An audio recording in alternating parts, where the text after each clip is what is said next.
The gorilla doesn't move. High in the canopy, his breath is shallow. Leaves tremble beneath his weight. A scream echoes in the distance, and Tandy listens. In the forest below, a family shouts for their missing son, Milo. Only 5, curious as they come, vanished somewhere between the footbridge and the clearing. His mother, Amira, bolts through the trees, screaming his name, tripping over roots. Her voice cracks, raw with panic. Her husband's flashlight sweeps back and forth, but there's nothing, just vines, mist, and silence. Somewhere deeper in the jungle, Milo crouches beneath a thick wall of ferns, knees scraped, eyes wide. He sniffles, tries to call out, but the sound dies in his throat. Above him a bird shrieks and takes flight. Tandy watches from a nearby perch. He is massive, over 400 pounds of coiled muscle and memory. His dark eyes flick between the trembling boy and the forest beyond. He's seen this before. He remembers being this small, this scared, and being found. The silverback drops silently from the tree. No roar, no spectacle. Just a whisper of leaves as he descends. Milo hears the movement. He turns and freezes. A giant emerges from the undergrowth. Black fur, broad shoulders, deep-set eyes locked on him. The boy doesn't scream for a second, neither moves. Then Tandy steps forward, slowly, deliberately. Milo backs against a tree, trembling, but the gorilla halts. He lowers his body, eyes never leaving the child, then lets out a soft rumble, low, almost human. Milo flinches, then stares. The gorilla reaches out, not fast, not sudden, and offers a piece of fruit. Milo doesn't move. Tandy places it gently on the ground, then sits, waiting. Far away, Amira collapses to her knees. Night is falling. Jabari, the local tracker, signals the others. Too dark. We'll resume at dawn, he says, though his face betrays doubt. Forrest doesn't give back what it takes. But tonight it's different. As the search party returns to camp, Tandy lifts the boy into his arms. Milo doesn't resist. He buries his face into the gorilla's chest, eyes closing. Tandy holds him close and vanishes into the jungle. Behind them, the forest sways. The path ahead is long. But the boy will not be alone tonight. The jungle breathes. Crickets sing. Shadows stretch. Rain begins to fall in soft sheets. But Tandy walks forward, unshaken, unstoppable, with a child cradled against his chest. Milo stirs in his arms. His small hand curls into Tandy's fur. The boy's cheeks are flushed from crying, his lips dry. But he doesn't cry now. He's warm, and he's safe. Tandy moves with purpose. He avoids thorny trails, steps around venomous nests, skirts predator tracks without slowing. Every path he takes is deliberate, instinct guiding memory, and memory guiding something deeper. They stop beneath a great fig tree, branches arch like cathedral vaults above them. Tandy sets Milo down gently on a soft pile of leaves and crouches beside him. The gorilla scans the dark, ears twitching, shoulders tense. A snake rustles a few meters away. Tandy stiffens, then releases a low, guttural hum. The sound rolls across the clearing like thunder. The snake slithers the other way. Milo blinks up at him. The silverback silhouette looms against the pale moonlight, monstrous, but not monstrous. Something ancient, something sacred. The boy doesn't know why, but he reaches out and places his hand on Tandy's forearm. Tandy lets him. Back at the search camp, Amira can't sleep. She sits outside the tent, flashlight in her lap, staring at the tree line. Jabari approaches quietly, offers her a warm mug. "No new prints," he says. "We'll go out again at first light." She nods. But she doesn't believe they'll find him. Not alive? Because no child lasts 2 nights in this forest, not alone. But Milo is not alone. At dawn, birds scream awake. Tandy rises, towering over the boy, who now sleeps curled against his leg. He nudges Milo gently. The boy opens his eyes, groggy but calm. Tandy places fruit in his hand, ripe and split open.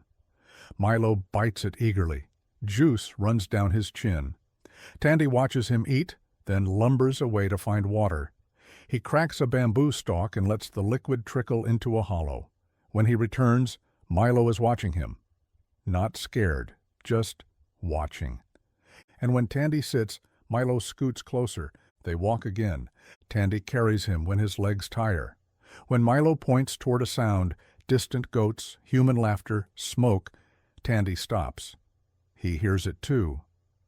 A memory stirs. Years ago this forest had other sounds. Men speaking gently, a woman who once wrapped Tandy's injured arm, hands that fed him, taught him trust. He remembers. And now, with the child resting in his arms, he heads toward that sound, toward smoke, toward home. Back at the camp, Jabari's radio crackles. A report comes in. Someone from a remote village just saw a gorilla carrying a child near the East Ridge. Amira grabs the radio. Did you say a child? Static. Then a single word. Alive. The sun rises over the canopy, golden and heavy. Birds take flight. Leaves shimmer. And still, Tandy walks. Steady, silent, massive. His arms wrapped protectively around the child he never asked for, but refuses to leave behind. Milo drifts in and out of sleep, head resting on Tandy's shoulder. His small fingers curl into the gorilla's fur. Every few minutes he whispers a word. Mama, home, juice. Like he's casting them into the air, hoping one will echo back. Tandy doesn't respond, but he hears everything. The path grows steep. Mud clings to his feet. He pauses only to break a branch, to pull fruit from a tree, to gently nudge aside the curious creatures watching from the underbrush. A snake watches from a rock. Tandy snarls low. It slinks away. He keeps moving. The boy grows weaker. His limbs dangle limp. But his eyes still open when Tandy shifts. And when he's offered food, he chews slowly, obediently. Trust has taken root. Midday they cross a narrow ravine. The rocks are slick. Below, the river growls. Tandy scans the ledge, then hoists Milo to his back. Step by careful step, he crosses, wind cutting, dirt crumbling beneath his knuckles. On the other side, they rest. A distant bleat of a goat cuts through the stillness. Tandy's head lifts. Milo hears it too. Goat, he murmurs. The gorilla rises. That sound means something. A village. Humans. Close. But as they move, something stirs ahead. Fast. Low. Dangerous. A wild boar bursts through the brush, tusks gleaming, charging straight toward them. Tandy doesn't hesitate. He roars. The ground quakes. Milo covers his ears. The boar freezes, skids in the dirt, then darts the other way. Tandy's fists slam into the ground once, twice, then go still. Silence returns. And then, the strangest thing, Milo laughs. Not a scream, not a sob, a giggle, bright, high-pitched, innocent. Tandy turns and watches him. The boy wipes his eyes and says, "Boom, monkey." The gorilla doesn't understand the words, but he understands the sound, joy, relief. And something stirs in him that hasn't been there in years. That evening, as they climb a mossy ridge, Tandy pauses.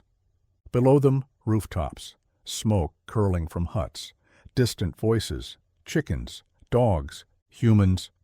He remembers this place, not this village exactly, but one like it. The smell of food, the strange clipped words, the touch of small hands. The gorilla kneels, Milo still in his arms. He looks down at the child, now sleeping again, mouth open, fingers twitching. And for the first time, Tandy hesitates. He came this far, but can he finish? Back in the village, Jabari has arrived ahead of the search team. He talks to elders, listens to whispers. "A beast," one man says, "big as a tree, carrying something, toward the ridge." Jabari's heart races. He grips his radio. "Something's coming," he says, "and I don't think it's coming to hurt us." The jungle holds its breath. Tandy stands still at the ridge, Milo nestled against his chest. Below, the village hums to life, roosters crowing, children chasing goats, elders sweeping dust from doorways. A breeze shifts.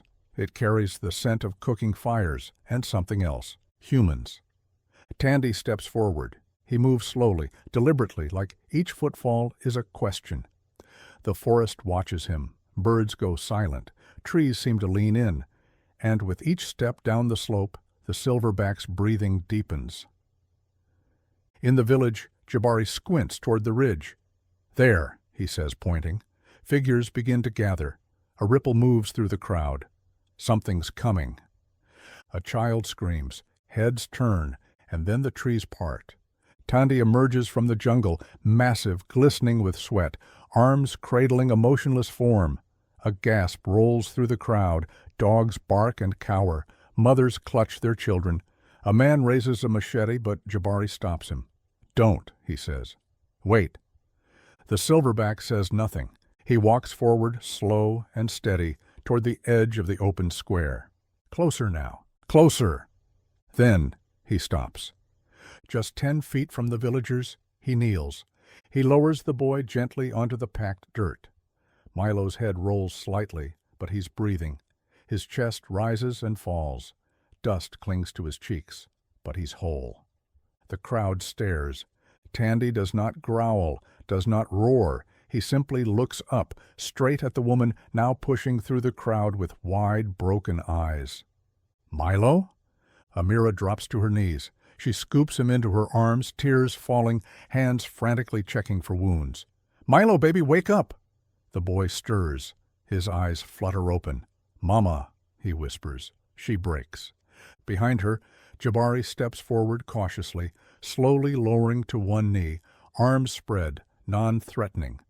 Tandy watches, then rises, and just like that, he turns. No sound, no hesitation. He walks back into the trees. Someone shouts, "Where is he going?" Another yells, "Did anyone film that?" But Jabari raises a hand. "Let him go." The villagers stare as the forest swallows him again. No one follows, and no one ever sees him again. But later, when the camera footage is checked, when the world sees a gorilla walking calmly into a village, setting down a missing child and vanishing, it ignites something deeper than headlines. Wonder, awe, and a single, burning question. Why did he help him? Weeks pass. Milo recovers quickly, physically, but his words come slowly. He says little at first, then repeats the same things over and over. Big monkey, soft, safe. Amira doesn't try to explain it. She just holds him tighter every night. The footage goes viral. Scientists debate the footage frame by frame. Some say it's a trained animal escaped from captivity. Others insist it's edited. But Jabari knows better. He stands at the edge of the forest every morning, coffee in hand, eyes scanning the tree line. Tandy is gone, but the stories are just beginning. The villagers speak of him now with reverence. Children leave fruit at the base of trees. Elders burn incense. They call him the Shadow Father, the one who watches, the one who gives back what the forest takes. Back in the city, Milo's case sparks headlines. Silverback saves missing child. Rescue organizations use the story to campaign for gorilla sanctuaries. Donations skyrocket. But for Amira, it's not about the cause. It's about that moment when a wild animal walked from the jungle and handed her child back without asking for anything in return. She dreams of him sometimes, of eyes that looked straight through her, of hands that touched the earth with care. One morning, months later, Milo walks to the edge of the jungle and sits down, silent. When Amira finds him, he's holding a leaf. "Waiting for him?" she asks. He nods. But Tandy doesn't return, at least, not to be seen. Trail cameras deep in the forest catch glimpses, massive footprints, nests high in fig trees, a glimpse of black fur against the moonlight. Rangers say it could be any silverback. Jabari disagrees. He says Tandy came down the mountain for a reason, that he remembered what it felt like to be small and helpless. that he knew exactly what he was doing because someone once did the same for him. And when that debt was repaid, he vanished, back into myth. But if you walk the trails alone, quiet, respectful, open-hearted, some say you might feel it, a breath behind your shoulder, a rustle without wind.